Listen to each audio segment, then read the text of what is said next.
Во всем мире так. Это люди, которые оружие никогда не сложат оружие. Это бесполезно. Переговоры, они будут отдыхать, подлечиваться, и снова будет идти война. Поэтому только силовой вариант, и потом использовать спецсредства. Вот как раз Владимир Алексеевич могут помочь побольше наркотиков, усыпляющих каких-то средств. Для того, чтобы усыпить боевиков. Я думаю, что нужно применить законный метод. Мы с Владимиром Вольфовичем завтра в Думе поставим вопрос, чтобы объявить чрезвычайное положение в зоне чеченского бунта.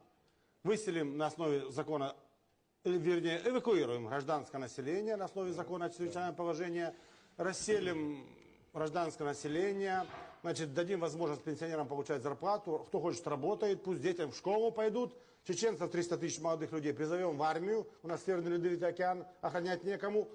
После этого введем войска и на основе закона о чрезвычайном положении будет исполним неотвратимость наказания. То есть военно-полевые суды, применим все виды оружия, добьем. Ну, если надо, я тоже внесу свою лепту с части зрения медицины. То есть вы считаете, что это реально, да? После этого вводим население, ремонтируем все нормально, законные органы власти, а потом, может, Владимир Вольфович говорит, надо провести референдум. Правили чеченцы иметь собственную автономию. Слишком дорога их свободолюбие для нас. Вы считаете, что это реально, да?